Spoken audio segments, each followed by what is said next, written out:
Здравствуйте, дорогие друзья! Приветствую вас на новой лекции канала «Жизнь после жизни есть, я знаю», который посвящен доказательствам жизни после смерти и устройству потустороннего мира, куда каждый из нас попадает по завершении своего земного пути, где и воссоединяется с ранее усопшими родными и любимыми и продолжает бесконечное путешествие по нашей прекрасной и удивительной Вселенной. Сегодня мы узнаем, что нынче понимается под идеализацией умерших. Зачем обществу так нужно, чтобы мы во что бы то ни стало перестали их идеализировать, а лучше всего вообще забыли? Что такое эта так называемая идеализация на самом деле и почему она не только не противопоказана, но и даже желательна, а забывать наоборот никого ни в коем случае нельзя. Начнем. Когда умирает наш родной и любимый человек, мы впадаем в состояние шока. Мы можем злиться на него за то, что оставил нас одних в этом тяжелом мире. Можем ненавидеть себя, испытывать чувство вины, обижаться на ушедшего за поступки, совершенные им при жизни и так далее. Если человек проходит все 5 стадий горевания по матрице доктора Элизабет Кюблер-Росс, о которой мы подробно говорили в другом видео, он в конце концов доходит до исцеления от горя. Как правило, это получается гораздо эффективнее, если скорбящий проходит этапы этой матрицы не просто бездеятельно ожидая истечения времени, а вооружившись знаниями и предпринимая эффективные шаги на пути к возвращению в нормальную жизнь.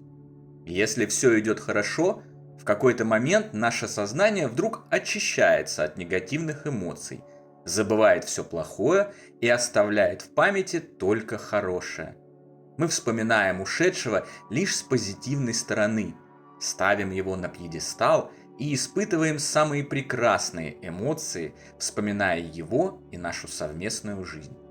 Врачи, психологи и ученые называют это идеализацией. Они уверены, что это некая защитная реакция человеческого мозга, и с ней нужно бороться, якобы для того, чтобы не оказаться запертыми в мире иллюзий и не пропустить возможность жить дальше. По их мнению, идеализация мешает горюющим адекватно воспринимать умершего, окружающий мир и себя в нем. Она зацикливает живущего на образе умершего и останавливает его жизнь.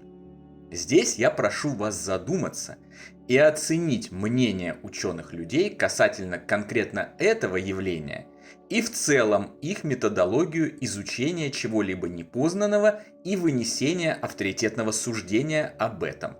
Таким образом, вы сможете сделать выводы и понять, отчего, при том, что вокруг столько информации и доказательств о продолжении жизни после смерти, эти ученые люди продолжают яростно опровергать факты и утверждать, что после смерти нет ничего, кроме небытия. Вы сможете понять, что звание ученый еще не гарантирует безошибочности суждений, а зачастую даже наоборот, становится тюрьмой разума. Смотрите. Вот есть невероятно сложная, удивительная, непонятная и неизученная машина – человеческое тело. Ученые и врачи при всех существующих знаниях, устройствах и аппаратах понимают о нем до невероятного мало. До сих пор остаются загадками механизмы мышления, памяти, передачи сигналов от мозга по нервам, многие другие биологические процессы и даже сны. Так вот, это тело явно создано кем-то, кто разбирается в нем и его нуждах несравнимо лучше человека. Пусть даже ты не веришь в Творца и считаешь, что тело это создала исключительно одна эволюция за миллионы лет, все равно очевидно, что даже видный ученый или заслуженный врач со всеми своими познаниями в сравнении с этим школьник, подошедший с гаечным ключом к космическому аппарату. Мы же не подходим к созданному кем-то дорогому спортивному автомобилю, и даже несмотря на то, что машина нам нужна исключительно для того, чтобы привезти картошку с дачи, не начинаем разбивать молотком сложные, непонятные нам устройства, имеющиеся в нем, и, по нашему мнению, нам вовсе не нужные. Но почему-то с нашим несравнимо более сложным телом предлагается поступать именно так. И вот в это невероятно удивительное и сложное тело заложены определенные автоматические реакции на то или иное. В случае, о котором мы ведем речь, реакция очищения от негатива по отношению к умершему, но с сохранением всей позитивной информации о нем. То есть на самом деле очень сложный и непонятный процесс, возникший там не просто так и для чего-то явно нужный. Здесь бы задуматься, но что делает человек, видя этот сложный процесс? Он, уверенный в своей гениальности, делает умное лицо, горделиво отмахивается и начинает уверять всех, что это лишь защитная реакция, которую нужно непременно игнорировать, пересилить и победить. «Ты что, забыла, как твой муж не мог починить выключатель 3 года?» Говорят вдовам, вспоминающим своих умерших мужей исключительно с любовью.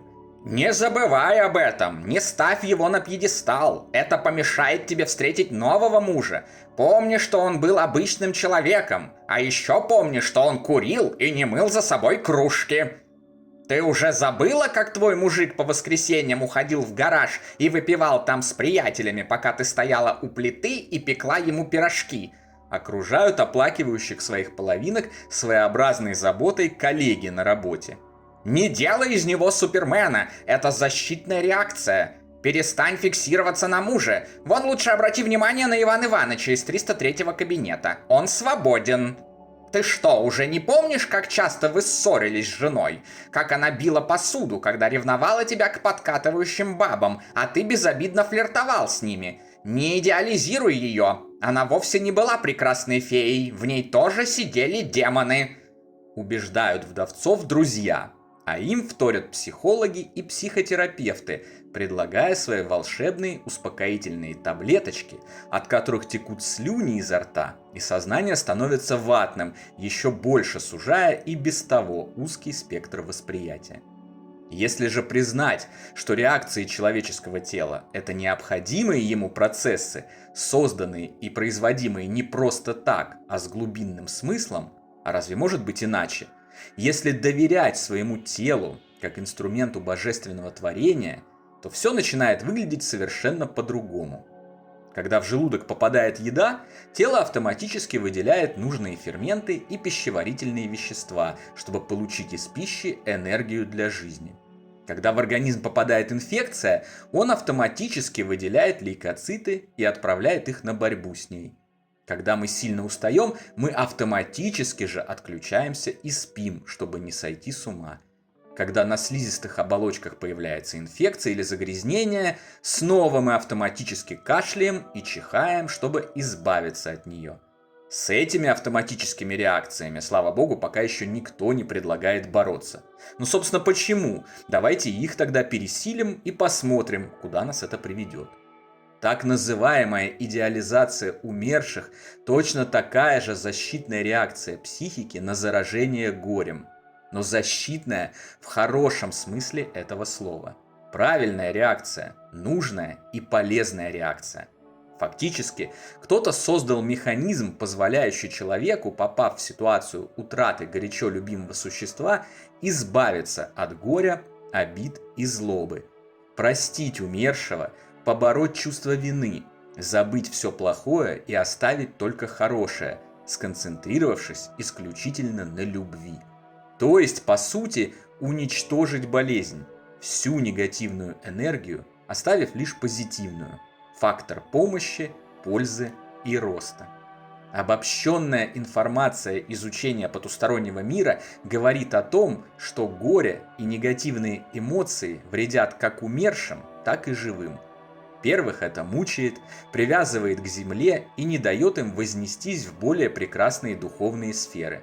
Вторых мучает еще сильнее и надолго закрывает все возможности для нормальной жизни, реализации своих талантов на благо человечества, совершения добрых поступков и развития своей души, ради чего все мы и приходим в этот физический мир. Таким образом, становится очевидно, что идеализация – это необходимый вспомогательный инструмент, встроенный в наше удивительное тело для того, чтобы очистить его от темных энергетических эманаций. Простыми словами, нужный для того, чтобы всем было хорошо. Гениальная вещь, созданная Творцом и помещенная в нас для общего блага. С идеализацией не только не следует бороться, ее нужно всячески поощрять и радоваться, когда она приходит. Это означает, что человек на правильном пути. Он очищается и открывает себе и умершему пути к свету. Я похоронил много родных и любимых людей, и всех их я идеализирую, несмотря на то, что с некоторыми из них у нас были очень непростые истории, наполненные гневом, обидами и негативом, о чем я еще обязательно расскажу вам в будущем. Я не собираюсь идти на поводу у материалистического общества, испытывающего всепоглощающий и удушающий страх перед темой смерти. Оно невежественно предлагает шагать наперекор сложному, непознанному, удивительному механизму психики и как можно скорее забыть усопших, перестать возносить их на пьедестал, а вместо этого всегда помнить, что кто-то из них когда-то не вымыл грязную тарелку. Но это откровенная глупость. Выбирая, кому мне доверять, тому, кто сотворил все сущее, или кучки ученых людей, словно несмышленые дети, пытающихся разобраться в этом, искажающих информацию в угоду своим корыстным интересам и самопровозгласивших себя всезнающими, я выбираю Творца. И я нисколько не сомневаюсь в этом очевидном выборе. Идеализация – это лишь слово, придуманное человеком. Слово, за которым кроется простая и безусловная любовь. Каждый из наших любимых и близких заслуживает быть идеализированным, прощенным и вознесенным на пьедестал, как и мы заслуживаем того же самого. Это часть работы по установлению царства любви, добра и света во Вселенной. Работы, которая в итоге поможет всем прекрасно жить и на Земле, и в духовном мире. На сегодня это все, друзья. На следующей лекции мы поговорим об устройстве потустороннего мира и узнаем, что витать в облаках и играть на арфах – это вовсе не то, чем предстоит заниматься после смерти, хоть многие и убеждены именно в этом. В этот раз встречаемся не послезавтра, а послезавтра, потому что я наконец-то возьму себе пару выходных и планирую немного отдохнуть, вместе со своими родными душами развеяться и сгонять в древний город Псков. И вы тоже отдохните, проведите время с родными, любимыми и друзьями. И не забывайте, что все обязательно будет хорошо, несмотря ни на что. До скорой встречи! Всего вам самого прекрасного, волшебного и замечательного!